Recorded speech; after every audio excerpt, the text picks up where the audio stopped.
म्हणाले होते, conclude the speech now. Okay, next, Chandrasekhar. Narendra Modi साहेब म्हणाले होते, राजकारणात आपण सगळे शिकलो, पण झूठ की राजनीति का सामना करणे आपण शिकलेलो नाही. सभापति महोदय, बहुत बहुत धन्यवाद आपका। आपने मुझे बजट पे अपनी बात रखने का अवसर प्रदान किया। मैं अपनी बात को शुरू करते हुए बहुजन समाज में जन्मे सभी संतों, गुरुओं और महान पुरुषों को नमन करता हूं। साथ साथ मैं भारत की महान जनता का भी धन्यवाद करता हूं कि उन्होंने लोकतंत्र की रक्षा इस बार की है। सभापति महोदय, पिछले 10 सालों में सरकार की नीतियों के कारण गरीब और गरीब हुआ और अमीर हुआ है, यानी गरीबों और अमीरों के बीच फासला बढ़ गया है। सारे देश की संपत्ति को चंद अमीरों के हाथ में दे दिया गया है। ये हमारे संविधान की मंशा और समतावादी समाज के लक्ष्य के खिलाफ है। अतः हमारी नीतियां गरीबों के पक्ष में भी होनी चाहिए। जातिगत जनगणना, SC, ST, OBC यानी कि जो बहुजन समाज के लिए आज जीवन मरण का प्रश्न है, इसके बारे में कोई बात बजट में नहीं की गई है। इसके बाद जनसंख्या के अनुपात में बहुजन समाज को सभी क्षेत्रों में हिस्सेदारी मिलनी चाहिए, तभी बाबा साहब अम्बेडकर का जो सपना है समतामूलक समाज का, वो पूरा होगा। महोदय, एक ऐसा विकसित भारत है जिसमें आज भी सफाई कर्मचारी को पक्की नौकरी नहीं मिल रही है और उसको गटर में उतरने के लिए मजबूर किया जा रहा है। उनके लिए कोई अलग से बजट नहीं है। बजट बन सकता है अगर सरकार चाहे। SC, ST को जो सब प्लान मिलता था, SPC का जो पैसा मिलता था, वो बजट से हटा दिया गया है। साथ साथ देश के स्तर पर आशा, आंगनबाड़ी, भोजन माता, ग्राम सेवक, PRD जवान, होमगार्डों के मानदेय में बढ़ोतरी नहीं हुई है। ऐसा कुछ भी नहीं दिख रहा है कि उनके जीवन में खुशहाली आ जाए। इनका मानदेय बढ़ना चाहिए।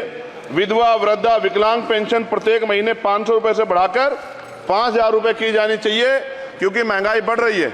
देश में प्रधानमंत्री जन कल्याण योजना के तहत SC, ST, OBC और मुस्लिम को कितने घर दिए गए, इसका कोई आंकड़ा सरकार के पास नहीं है। देश में इसी तरह SC, ST, OBC के लिए कितने परिवारों को शौचालय की व्यवस्था कराई गई।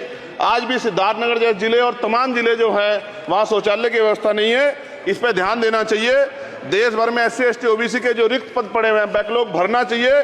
सरकार ने कुछ नहीं कहा। ये कैसी विश्व की 5वीं अर्थव्यवस्था है जिसमें आज भी SC, ST पे अत्याचार हो रहा है, महिलाओं के साथ रेप हत्या हो रही है। NCRB का डाटा पढ़ेंगे तो खून के आंसू रोने पड़ेंगे। युवा बेरोजगार है, सड़कों पे 80 करोड़ लोगों को 5 किलो राशन में जीवन यापन करना पड़ रहा है। जो बजट SC, ST को मिलता है, मेरे दाएं तरफ जो साथी बैठे उनको बुरा लगेगा, कर्नाटक में 14,732 करोड़ रुपए इन्होंने दूसरी योजना में लगा दिए और मध्य प्रदेश में आपने 95 करोड़ रुपए जो है दूसरे बजट में लगा दिए। हमारा जो मिलता है उसको तो मत छीनो भाई। MSP की लीगल गारंटी कोई बात नहीं हुई है। किसानों को जो 6,000 रुपए मिलते हैं उसको बढ़ा के 12,000 रुपए करना चाहिए और फसल बीमा जो है उसका सारा प्रीमियम सरकार भरे, किसानों पर बोझ ना लगे। रिजर्वेशन प्रमोशन में लागू नहीं किया गया, पुरानी पेंशन को बहाल नहीं किया गया, इस पर चर्चा नहीं हुई। देश में मनरेगा समय न्यूनतम मजदूरी की दर 700 रुपए होनी चाहिए। समान काम समान वेतन पॉलिसी लागू होनी चाहिए। जो रसोई की चिंता करते हुए 500 रुपए प्रति सिलेंडर से ज्यादा के दाम नहीं होने चाहिए, जो महिलाओं को राहत मिल सके। बिजली के दामों में भी कमी होनी चाहिए। बेरोजगार युवाओं को 5,000 रुपए भत्ता मिलना चाहिए, जो बेरोजगार युवा जो है अपनी पढ़ाई या अपना खर्चा उठा सके।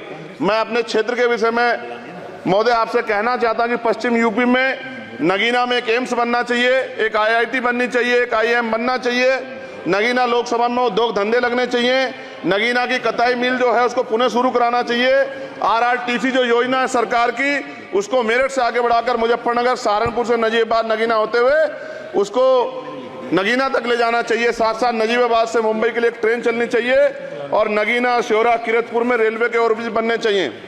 सभापति महोदय, सामाजिक न्याय मंत्रालय को 13,000 करोड़ रुपए दिए गए और जनजाति कार्य मंत्रालय को 13,000 करोड़ रुपए दिए, कुल 26,000 करोड़ रुपए, जो कुल बजट 48.20 लाख का लगभग 0.54% है। जबकि हमारी संख्या 25% से ज्यादा SC, ST की और बहुजन समाज की मिलाओगे तो 85% से ज्यादा है।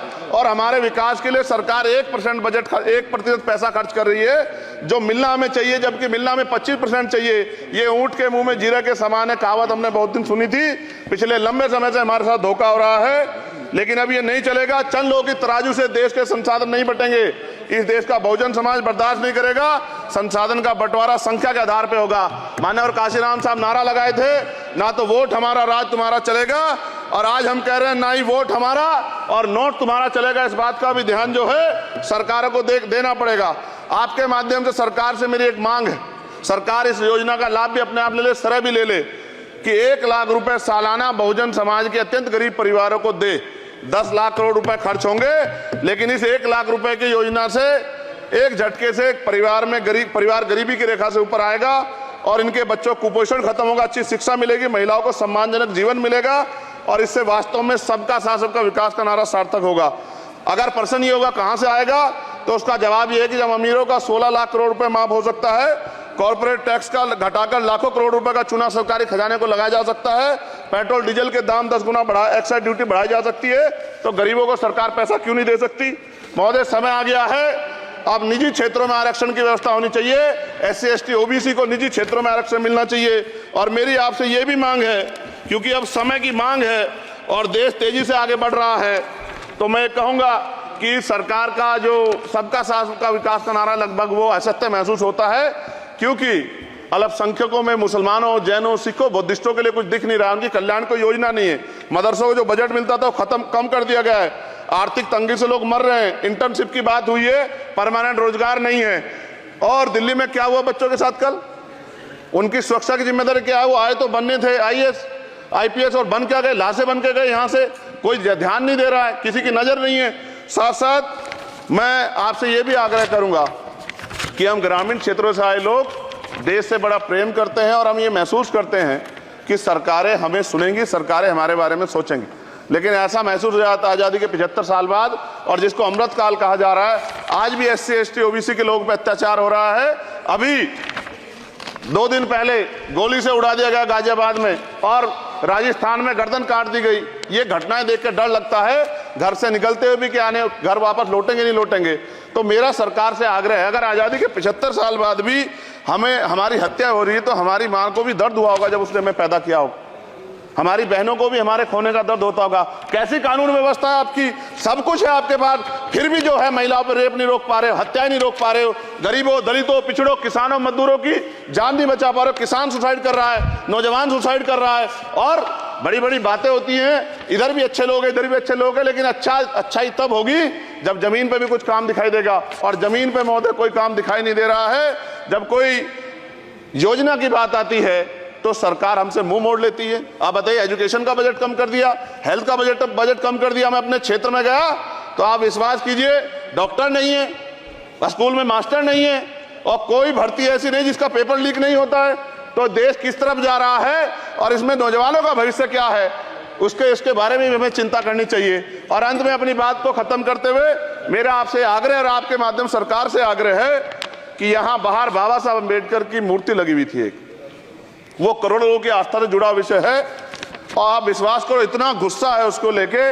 मेरी आपके माध्यम से मैं हाथ जोड़ता नहीं हूं, लेकिन मैं हाथ जोड़ के आपसे आग्रह कर रहा हूं कि प्रधानमंत्री जी, सरकार से हमारी आग्रह कि वो अम्बेडकर वादियों के सम्मान का ध्यान रखते हुए, उनके जो है दिल की पीड़ा को समझते हुए, दर्द का ध्यान रखते हुए उस मूर्ति को पुनः स्थापित करा दीजिए। अगर इसमें कोई राजनीतिक कारण अलग बात है, लेकिन मैं कंक्लूड कर रहा हूं। मगर मैं आपसे कहना चाहता हूं, इसमें बहुत गुस्सा है। जिस दिन अम्बेडकरवादी गुस्सा हो जाएगा, वो फिर इस सरकार को जो 24 में आ गई है, वो आने वाले चुनाव में ऐसा सबक सिखाएगा कि दोबारा पलट के नहीं देख पाओगे। तो मैं आपका धन्यवाद करता हूं, और मुझे विश्वास है कि सरकार मेरी बातों पे गौर करेगी और गरीबों के बारे में सरकार सोचेगी, गरीबों को आगे बढ़ने के अवसर प्रदान होंगे। धन्यवाद।